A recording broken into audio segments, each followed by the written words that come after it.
विकासनगर के शहीद स्थल पर आज रामपुर तिराकांड के शहीदों को उत्तराखंड क्रांति दल एवं राज्य आंदोलनकारियों ने दी श्रद्धांजलि।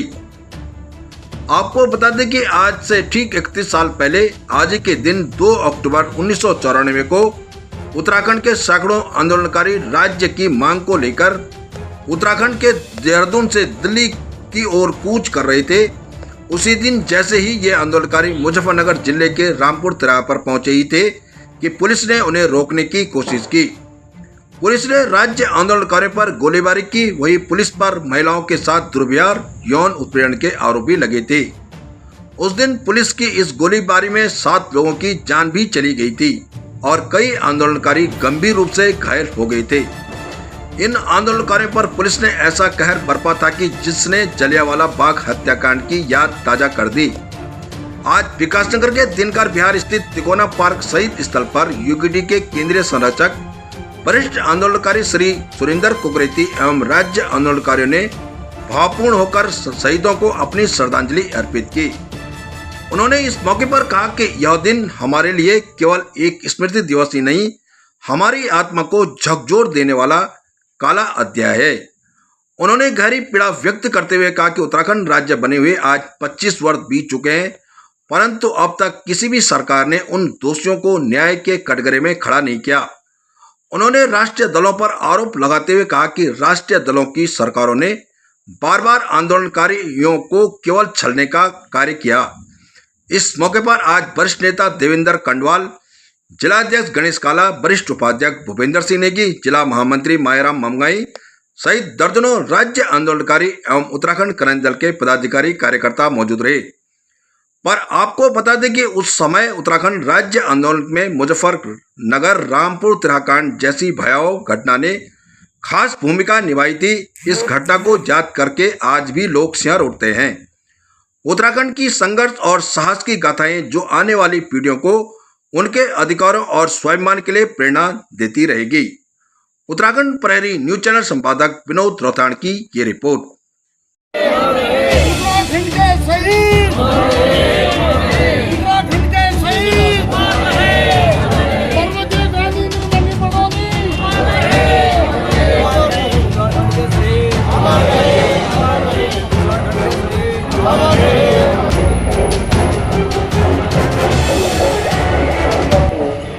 उत्तर प्रदेश सरकार ने जो है जिस तरह से हमारे साथ, हमारी महिलाओं के साथ व्यभिचार किया, उस चीज को हम कभी भूल नहीं सकते। जहां तक शहादत की बात है, हमें गर्व होता है कि हमारे नौनिहालों ने, हमारे भाइयों ने जो है शहादत दी, लेकिन वहां हमारा सिर जो है शर्म से झुक जाता है कि जब हमारी महिलाओं के साथ जब है अब अभद्र व्यवहार होता है तो वो हम भूलने से कभी भूल नहीं सकते।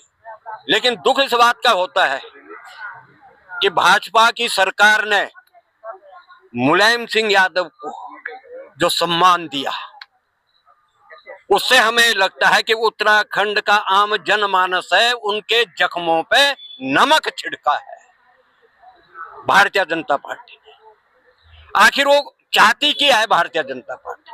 क्यों उत्तराखंड के जो लोग हैं उनके प्रति, उनके दिमाग में ये क्यों नहीं है कि ये वो लोग हैं जिन्होंने उत्तराखंड राज्य बनाया?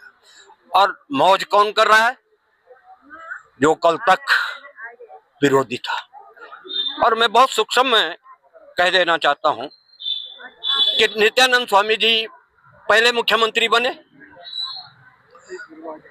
और धर्मपुर चौक में वो भाषण दे रहे हैं कि अगर उत्तराखंड राज्य बन गया तो पहाड़ियों का राज हो जाएगा। सबसे पहला दुर्भाग्य तो ये रहा। और वही मुख्यमंत्री बने, लेकिन उन पहाड़ियों ने सहस्र उनको स्वीकार किया। वो मुख्यमंत्री बने, हमारे स्वीकार किया। नारायण दत्त तिवारी ने कहा कि मेरी छाती के ऊपर से पृथक राज्य बनेगा। दूसरे चुने हुए मुख्यमंत्री वो बने। यानी कि जो कल तक विरोध में थे वो आज इस उत्तराखंड में राज कर रहे हैं। और जिन्होंने उत्तराखंड राज्य बनाया,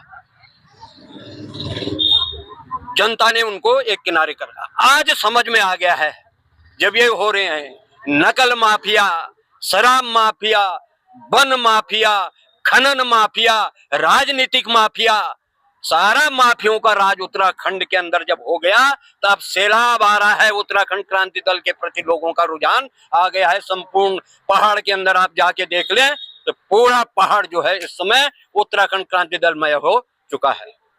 मेरा कहना सिर्फ तमाम लोगों से यह है कि हम वो लोग हैं जिन्होंने उत्तराखंड राज्य बनाया, और तमाम मेरी मातृशक्ति जितनी भी है यहाँ पे, चाहे वो कर्मचारी वर्ग रहा हो, सभी के सहयोग से ये बना है। आज हर एक को पीड़ा है और वो समझ गए हैं कि हमने 25 साल इन लोगों को दे दिया है, चाहे वो भाजपा के लोग हों चाहे कांग्रेस के लोग हों, कि हमने इनको देख लिया। और हमने कभी नहीं कहा ये बात, हमने कहा इनको परखने दो, परख दिया और देख लो सबके सामने है बच्चे कितने परेशान हैं। सर अभी भी जो राज्य नहीं, उनके देखिए, उनके लिए तो हमने पूरा जीवन ही लगा दिया अपना, करना तो सरकार ने है ना। अरे हम ये करें, हमें दुख इस बात का है कि उत्तराखंड क्रांति दल जो है संपूर्ण जो आंदोलनकारी रह गए उनकी लड़ाई लड़ रहा है, लेकिन सरकार के साथ कोई लड़ाई नहीं लड़ रहा। अरे करना तो सरकार ने है ना। हमारे पास तो तमाम डॉक्यूमेंट आ गए हैं सरकार की तरफ से भी। अभी एक पत्र आया है अभी कि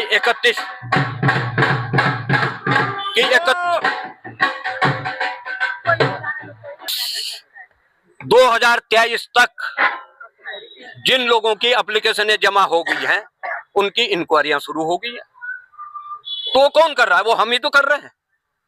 हम तो गवर्नर के पास पहुंचे, जब सरकार ने हमारी बात नहीं, मुख्यमंत्री ने हमारी बात नहीं सुनी, तो हम तो सीधे गवर्नर के पास गए और गवर्नर के यहाँ से चिट्ठी आ गई हमारे पास कि हमने आदेश कर दिए हैं कि 23 तक जितने भी हैं उनका जो है जांच कर दी जाए। अब ये थोड़ी कि आपने एप्लीकेशन लिख दिया और आपको आंदोलनकारी घोषित, क्यों आप थे या नहीं थे, वो तो जांच का विषय है ना।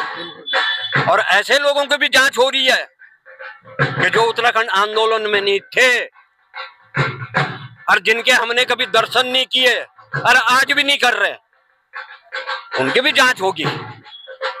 ये स्पष्ट है। अब वो लोग रह गए जो उत्तराखंड आंदोलन में थे और जो नहीं थे वो मौज कर रहे हैं और उनकी शकल भी नहीं देखी, ना कभी वो इन शहीदों को नमन करने आते हैं। तो ऐसे लोगों के लिए भी हम शुरू हो गए। अब या तो वो अपने को भाई सिलेंडर कर दे कि हाँ मैं ठीक है, ये शहीद हमारे हैं। अब क्या है यहाँ लोगों का कि जो ये शहीद हुए हैं ये उत्तराखंड क्रांति दल के लोग हैं, बस। भाजपा वाले कहते हैं, कांग्रेस वाले भी यही बोलते हैं। अरे जो शहीद हो गए वो सबके हैं, जो शहीद हो गए वो सबके हैं, किसी पार्टी विशेष के नहीं रहते वो। अरे उनको पूछो ना, जिनकी मांग की सिंदूर मिट्टी है, उनको देखिए। जो बहन जो है राखी नहीं बांध पाती, भाई खत्म हो गया, उनको देखिए ना। उस माँ को जिसकी गोद सूनी हुई है, उनको देखिए जो जिंदा शहीद हैं। यानी 3 ऐसे लोग हैं जिनको पीठ में गोली लगी है, इतना खत्म है वो जिंदा शहीद हैं। लोगों के लिए मजाक हो रखा, राज्य बन गया हमने ऐश कर दिए। अरे उन लोगों से पूछिए जिन्होंने पूरा जीवन इस पे लगा दिया, उस माँ को पूछिए, उन बहनों से पूछिए ना जिन्होंने रात नहीं देखी, दिन नहीं देखा, उनसे पूछिए कि राज्य कैसे बना है। धन्यवाद।